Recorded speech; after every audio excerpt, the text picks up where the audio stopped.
welcome to the Digital CxO podcast. I'm Amanda Razani, and with me today is Mike Vizard. How are you doing? I'm good. Welcome back. We missed you last week. Hope your vacation was good. It was. I really enjoyed my first cruise, planning to go on several more. Are you like me and you're walking around and you're like going, ooh, well, there's an example of digital transformation in real life? Well, not so much on this cruise, but we had a wonderful time. All right. Well, that's good. So our first topic of today is some news. SAP acquiring WalkMe. Can you share a little bit more about that? Yeah, they kind of tucked this in last week during their conference in Orlando. And it was interesting because, it's SAP. So I don't know, maybe they're used to just paying maximum pricing for stuff, but it was kind of like, $1.4 billion reportedly or somewhere in that neighborhood. What's interesting about WalkMe is they kind of provide tools for evaluating how your digital business process efforts are going. And so, which is kind of a core, in fact, crucial capability. So maybe it is worth the premium after all. We'll see. But I think this is a problem that a lot of organizations have. They make changes and they don't really know for sure what impact that's having or if they're getting the results that as intended. And they certainly don't have any insight into, well, what else do we need to tweak? And as we've talked about many times, there's so much trial and error in digital transformation that, it kind of sometimes feels like for every one step forward, we're making two steps back. And sometimes people get beat up because, what they wound up implementing is more complex than what they replaced for no apparent benefit to the organization. So I think this is a smart move, but I also think that it's a capability that everybody's going to need. So I'm not sure how unique this is going to be for the long haul, but it's an interesting space to watch. I think this whole notion of digital business transformation observability is overdue. Yeah, absolutely. And you know what? I as I thought about it, I have to say, actually, while I was on vacation, not thinking about work, when I rethink about it now, one thing that I saw that I really was impressed by we were on Royal Caribbean's cruise. And one thing I was impressed by was the app that they had, which was in real time keeping you up to date on all the activities and anything you had shifted to your calendar. You'd get little alerts reminding you to get there in time. So that was a good example of digital transformation. Yes. There you go. Because otherwise you'd be taking a nap on the deck with that book inconveniently located somewhere that would result in, a tan line that was weird. Okay, well, moving on to the role of CIOs. This is an interesting article over on Digital CxO, and it's talking about CIOs and just knowing technology not being enough. So it's really got to expand to knowing the business from the ground up, being involved in the business, being a good communicator, a project manager, kind of someone who's able to wear many hats. And again, just having some good technology background not being enough. So what are you hearing in this regard? Yeah, I think there's just a little too much emphasis on, the CIO with the business mindset being able to translate to a bunch of technical people who are seemingly unable to articulate what it is that they want to explain to you.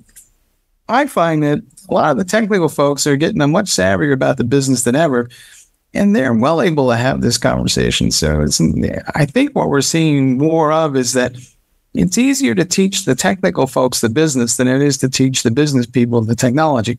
So therefore, we should probably lean a little bit more towards let's get some business savvy tech people going, and that's going to be more effective than trying to get a bunch of business people to become tech savvy is a hit or miss proposition. And a lot of times they just wind up kind of being, ambassadors.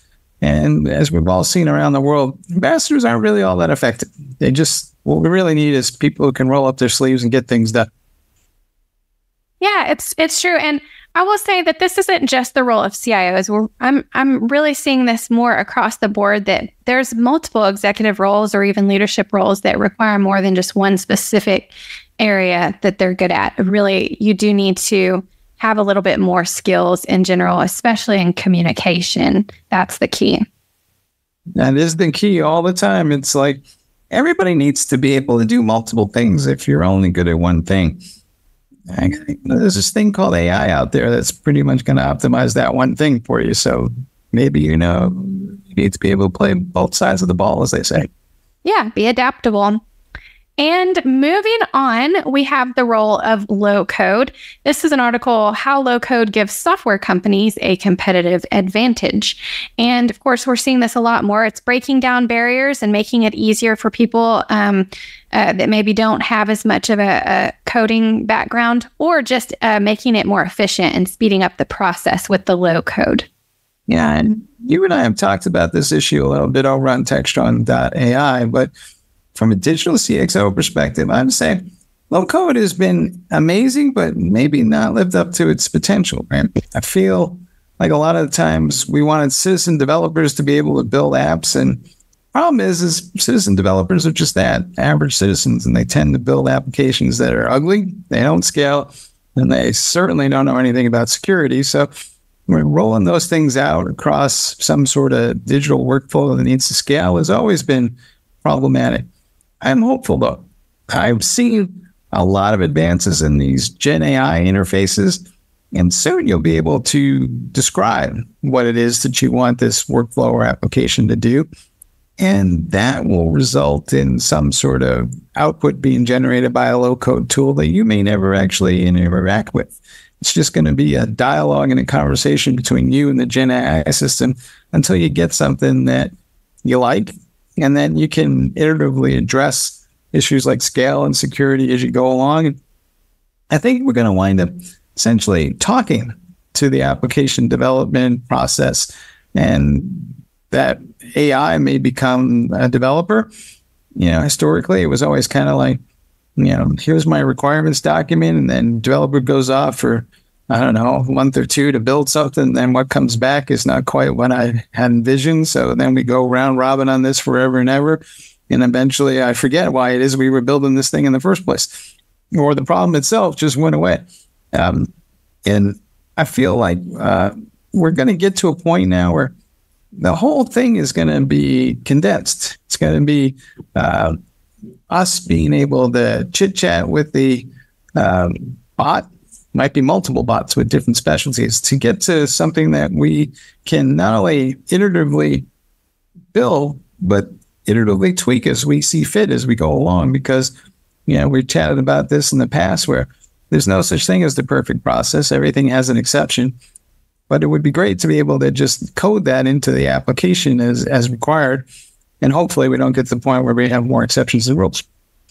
Yeah, well, I envision a future where I think it would be so cool where you could literally just have a voice conversation with some sort of AI, and you tell it exactly what you're envisioning, just like, kind of how we have with image generators right now, and you tell it exactly what you want, and it just spits out the code, and boom, you have everything that you needed. And then we have human developers just checking the code to make sure that it's accurate and correct. But that would certainly be amazing and speed up everything. Yeah. And there will be times when that code will go wrong and will need to be troubleshooted. And yeah, maybe we can use AI to troubleshoot the applications, but ultimately it's always going to be good to have somebody who can A, get in there and see what actually is happening, and B, fix that then when the machines get it wrong, because the machines will inevitably make mistakes just like humans do. I think what we all need to come to terms with is that those machines are going to be as fallible as we are, but the upside is there's going to be a lot more of us collective physical and virtual things working together to build stuff. Yep, it's going to be a team effort. There you go. Moving on, and we talk about this a lot, digital healthcare in the cloud. So from data centers to clouds, reshaping the healthcare delivery. You can find this on Digital CxO. And we're seeing more and more as they try to get through all the data and have faster, speedier analysis of the data to help patients. This is the way, moving it to the cloud. And what are you hearing from business leaders? I feel like healthcare is the last frontier for the cloud. And the issue has always been that the data is highly sensitive. And so organizations are a little hesitant to put that stuff up in the cloud where, so you wind up building like a private cloud, which kind of doesn't give you the full economic benefits of going in the cloud in the first place. I think somehow or other organizations need to figure out a more hybrid model. There's an old saying that says nothing good ever happens when you move data. Right? So a lot of this data sits in a private cloud or an on-premise environment. And back in the day, we used to bring the compute to the data. It seems like we're heading back to that model where the AI is coming to where the data is already located. We're not going to be moving as much data around, and or hopefully, and maybe we don't need to put everything in the cloud. We need to have maybe a model where the compute processing is in the cloud, but the data still resides locally. I think we need to just think more out of the box than we have been historically, where we're just kind of like, all right, everything goes one place or the other. Well, maybe the new definition of hybrid cloud is something altogether different, where it's about, the compute and the data and all this stuff is federated. We'll see. Yeah, there is a fine line there, I guess, because there is that customer privacy. But then on the same note, customers would like for there to be a little bit easier process from, when they walk into a clinic, all that information is there and they don't have to fill it out over and over again. And, one clinic can connect with another one and immediately have that information in an emergency situation where maybe they can't fill out anything. So there's, the health aspect of treating the patient and having a better experience. And then there's the aspect of the confidential data. Yeah. Hopefully, maybe the healthcare people are always been accused of being technological laggards, might be at the forefront of this next generation of hybrid cloud. That'd be something. Mm-hmm. All right. So small businesses and digital transformation. There's a survey surfaces rising levels of data maturity among small businesses, small to medium businesses over on digital CxO.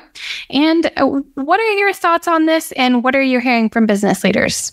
Yeah, this is interesting just from a digital CxO perspective, which we tend to associate normally with larger enterprises. But this survey kind of shows that SMBs are getting savvier about how they use data, the value of data, and they're going to be much more competitive as a result. I think we always have this notion in our heads that somehow or other, the big companies will win because they have resources and they have all the data. And yet this survey suggests that the smaller guys are getting smarter, savvier. They've always been more agile, more adept at pivoting than the larger enterprises. And maybe it's not necessarily about who has the most toys, but rather who knows what to do with them. Yeah. And I think that it's their time. These smaller businesses, they are seeing what's going on with AI and a lot of other tools, and they want in on that, and they want to see how they can implement these technologies. Right. And part of that conversation, too, is like, with AI or specifically, right?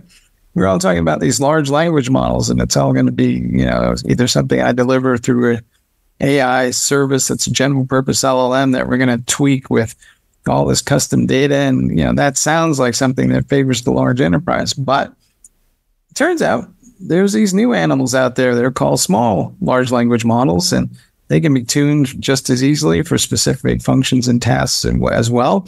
And those little guys may be able to start acting like much bigger companies because they're going to figure out first how to leverage AI and make one employee into a super person. Even there's a joke back running around in Silicon Valley about when is the first valuation of $1 billion company with one employee going to be? I don't know. Yeah, it's interesting as we see this technology unfold, and it goes across all industries in its implementation. So the future is really bright. And I'll take this a step further. It'll be interesting to see the following scenario. Right? At one point, are we no longer working for big companies and we're all small businesses? And we're all just collectively kind of making our services available, augmented through AI.